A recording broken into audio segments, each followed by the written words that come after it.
एक minute.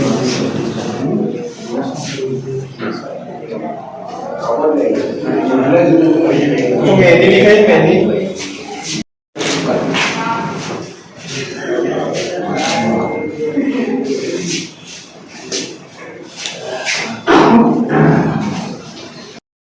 No, I am a bisexual and my gender is bigender. पूछे जाते हैं कि आप अपने सेक्सुअल डिमांड के लिए क्या करेंगी, तो उन सबको आप क्या जवाब देती हैं? मैं इतना ही कहना चाहूंगी कि that is none of their concern. And सबसे बड़ी चीज मैं एक चीज बोलना चाहूंगी जो कि सबको पता है, साइंटिफिकली फैक्ट है, majority of women does not even know what an orgasm is. तो हेटेरोसेक्सुअल मैरिज में आदमी क्या कर रहे हैं, तो मैं खुद को पूरी तरीके से समझती हूँ and it is none of their concern कि मैं खुद की सेक्सुअल नीड कैसे पूरी करूंगी। खुश है मेरी शादी को लेके। अच्छा, आपने जो मांग भी भरी है तो मांग किसके लिए भरी है? जनरली मांग जो है वो अपने पति के लिए भरी जाती है, तो मतलब आप मांग आपने भरी हुई है कि किसके लिए भरी हुई है? ये मांग मैंने खुद के लिए भरी हुई है। मुझे किसी और के लिए, सबसे ज्यादा जब जेंडर इक्वेलिटी की बात करते हैं, शादी के बाद ही तुरंत लड़की का सरनेम चेंज हो जाता है, जेंडर वहीं खत्म हो जाता है। जेंडर इक्वेलिटी की बात जब वो सिंदूर लगाती है, मंगलसूत्र पहनती है और अपने माँ बाप का घर छोड़ती है, तो वहां पे जेंडर इक्वेलिटी वहीं के वहीं खत्म हो जाती है।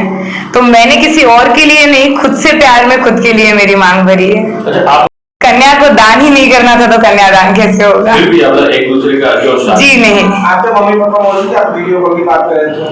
नहीं, वो मौजूद नहीं हो पाए क्योंकि शादी प्रीपोन हो गई थी और ऐसे हालातों में हुई थी कि मुझे इतने कॉल्स आ रहे थे, जो दोस्त मेरे रास्ते पे थे मैं उनके फोन भी नहीं उठा पा रही थी। समय में आप इसको रजिस्टर करने के लिए क्या क्या करने वाली, क्या स्टेप उठाना चाहते हैं? जहां तक कि मेरी नॉलेज है, रजिस्टर मैरिज करने के लिए शादी होना जरूरी है। पूरी दुनिया को पता है मेरी शादी हो चुकी है, विटनेस है मेरे पास, एक डॉक्यूमेंट मंगा के फॉर्म भरना होता है, तो ये प्रोसीजर मैं करने वाली हूँ। इसके बाद क्या होगा उसका मुझे पूरा आइडिया नहीं है। अभी तक जो पुजारी ने मना कर दिया, मंदिर से भी ना आई, तो आप क्या सोचा? तो ये सारी परेशानियां तो थी, साथ ही साथ लोगों का नजरिया, ट्रोल्स, सबसे बड़े हर जगह से ट्रोल्स आ रहे थे। मैं एक सवाल करना चाहती हूँ, जो लोग कुछ टाइम पहले मेंटल हेल्थ की बातें कर रहे थे कि मेंटल हेल्थ पे इफेक्ट नहीं होना चाहिए, आज लोग मुझे साइको बुला रहे हैं, ये बोल रहे हैं कि मुझे मेडिकल हेल्प चाहिए, ये बोल रहे हैं कि मेरा दिमाग खराब है और मैं पूरी तरीके से पागल हूँ। तो क्या वो ये नहीं सोच रहे हैं कि ये मेरी मेंटल हेल्थ पे क्या इफेक्ट कर रहा होगा? तो ये ट्रोल्स ने इफेक्ट तो किया है, मैं ऐसे नहीं बोलूंगी मुझे इफेक्ट ही नहीं किया, बट मैं सिर्फ पॉजिटिव पॉइंट सोचती आई हूँ अभी तक। और आपको शादी करने का मन हुआ, तो आपने अभी जो शादी की वो डाइवोर्स करेंगे और नई शादी करेंगे कि क्या? मैं अपनी मैरिज रजिस्टर करना चाहती हूँ, अगर रजिस्टर हो जाती है तो मैं डाइवोर्स दे पाऊंगी, नहीं तो टेक्निकली प्रैक्टिकली डाइवोर्स, जिसको हम गुजरात में छूटा छेड़ा बोलते हैं, अलग होना पड़ता है शरीर से। तो बताइए, मैं डाइवोर्स देके खुद से अलग हो ही नहीं सकती। डाइवोर्स नहीं हो सकता, मैरिज डिसॉल्व जरूर हो सकती है, मैरिज खत्म हो सकती है। तो अगर मुझे कभी किसी से प्यार हो जाएगा तो नहीं, मैं खुद को डाइवोर्स तो कभी नहीं देने वाली हूँ। किसी और पात्र से भविष्य में शादी करना चाहेंगी?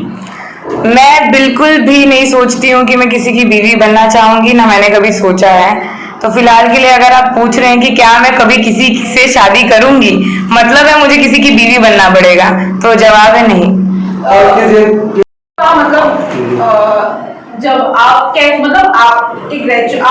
पेरेंट्स आपको पहले से ही ऐसे ट्रीट कर रहे हैं या फिर कोई एज के बाद? आपने जैसा बोला कि 12 साल का बेटी भी किचन में होती थी और ये बच्चा, तो ये आपके साथ कहाँ से शुरू हुआ, कब से शुरू हुआ कि आपको ऐसा लगा कि आपके ये जेंडर बायस हो रहा है? जी, ये तो बहुत स्टार्टिंग से होता है आई गेस। जब बच्चे पैदा होते हैं तभी हम उनको पिंक और ब्लू कलर दे देते हैं उनकी जेंडर देखते ही। और मेरे साथ मेरी मम्मी, क्योंकि उनकी चाइल्ड मैरिज हुई थी, वो 14 साल की थी तब उनकी शादी हो गई थी, but my mom is like my best friend. वो एकदम मेरे दोस्त की तरह है। धीरे धीरे उनमें बदलाव आए। उन्होंने कभी मुझे किसी चीजों के लिए मना नहीं किया, पर आप जानते हैं समाज में रहना है तो समाज की तरह रहना होता है। जब 10 से 20 लोग घर के अंदर हैं तो उस वक्त मेरी मम्मी भी क्या बोलती किसी को, तो मुझे हॉल में बैठना होता था, फिर भी मुझे जाके बैठना पड़ता था किचन के अंदर। तो अब क्या बोल सकते हैं, परवरिश थी वो कैसे हालातों में हुई थी, मतलब आपका बचपन कैसा बीता था? और दूसरी बात, आपका बचपन गुजरात में बीता था या गुजरात के बाहर बीता था? मेरा बचपन गुजरात में ही बीता था और मैं बचपन से गुजरात में ही रही हूँ। और मेरी जो परवरिश थी वो हर एक नॉर्मल लड़की की जैसे परवरिश होती है उसी तरीके से हुई थी। बट जो बायसनेस है मैं उसको देखती आई थी, जो जेंडर बायसनेस थी कि लड़कियों को बड़ा कैसे किया जाता है, लड़कों को बड़ा कैसे किया जाता है। इसमें मैं लड़कों को नेगेटिव नहीं बोल रही हूँ, बट लड़के भी इस चीज से, ये बायसनेस से पीड़ित हैं।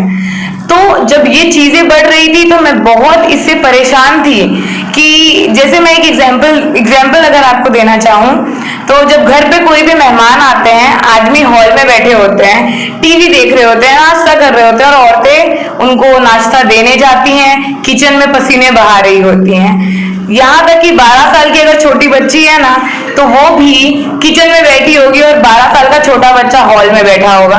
सब घरों में मैं मानती हूँ ये चीज नहीं होती होगी, बट मेजोरिटी ऑफ घरों में एटलीस्ट मेरा बचपन ऐसे बीता है। सुलोगमी वुमन बन गई है जिसने अपने आप की शादी की है, तो शादी के बाद कैसा लग रहा है आपको?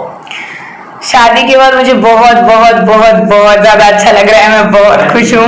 इवन जब मैं खुद को वरमाला पहना रही थी, जब मैं खुद के मांग में सिंदूर भर रही थी, मैं बहुत ही ज्यादा खुश थी कि फाइनली जो सपना मैं देखती आई थी बचपन से एक दुल्हन बनने का वो पूरा हो रहा है। मेरे आंखों में आंसू तब भी थे जब मैं ज्वेलरी पहन के शीशे में खुद को देख रही थी।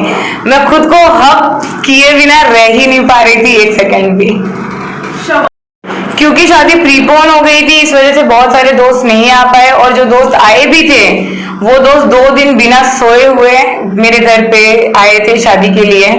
तो तकरीबन 7 से 8 लोग होंगे मेरी शादी में। लिए मतलब अपने आप ही कैसे थोड़ा सा डिस्क्राइब करते हैं कि पूरे दुनिया के लिए ये एक कंसेप्ट नया है, तो आपने कैसे शादी की थोड़ा सा डिस्क्राइब कीजिए। जी मैंने शुरुआत किया शादी की लक्ष्मी जी और गणेश जी की पूजा करके, उनकी आरती करके। उसके बाद मैंने खुद को वरमाला पहनाया, पीछे गाने बज रहे थे, जो प्लेलिस्ट मैंने बनाई थी वही। और उसके बाद हवन कुंड जलाया हमने, मेरे दोस्तों ने मेरी बहुत मदद की उसमें सारी डेकोरेशन करने में। उसके बाद मंत्र चल रहे थे, मैं बैठी थी, हम भगवान के सामने हाथ जोड़ के बैठे थे। फिर हमने सिंदूर की और मंगलसूत्र की रस्म की और उसके बाद मैंने मेरे फेरे लिए। हर एक फेरे के साथ जो 7 वचन मैंने मेरे खुद के लिए लिखे थे वो वचन मैं बोलती जा रही थी। मेरे दोस्तों ने मेरे ऊपर फूल फेंके और साथ में हमने गरबे किए, हमने डांस किए और बहुत ही ज्यादा मजा किया शादी में। ब्लूटूथ स्पीकर पे हमने मंत्र लगाए थे जो शादी के मंत्र होते हैं और शादी खत्म होने के बाद नवकार मंत्र लगाए थे। अच्छा, पंडित जी बिना कैसे आपकी शादी कैसे हुई और कब हुई ये बताइए। ये शादी मेरी कल हुई, कल शाम को 5 बजे शुरू हुई थी शादी और बिना पंडित और बिना किसी और के, ये पूरी टेक शादी थी। तो ब्लूटूथ स्पीकर पे हमने मंत्र लगाए थे, ब्लूटूथ स्पीकर पे हमने सब कुछ लगाए थे और ब्लूटूथ स्पीकर पे ही के वजह से ही हमने उसके थ्रू ही हमने शादी की थी, मैंने शादी की थी। मतलब को क्या हुआ, बहन को क्या हुआ ये बताना चाहेंगे आप? जी, जो पुजारी थे उन्होंने जब न्यूज इतनी बड़ी हो गई, पॉलिटिक्स बीच में आ गई, तो उन्होंने बैक ऑफ कर लिया। उन्होंने ये कहा कि हम ये शादी नहीं करा पाएंगे बिकॉज हम ये वाद विवाद का हिस्सा नहीं बनना चाहते हैं। उसके अलावा जो वेन्यू था, जब सुनीता जी ने कहा कि यहाँ पे शादी नहीं हो सकती है तो मंदिर के पंडित जी ने भी वेन्यू के लिए मना कर दिया, तो मैं वहाँ शादी नहीं कर पाई।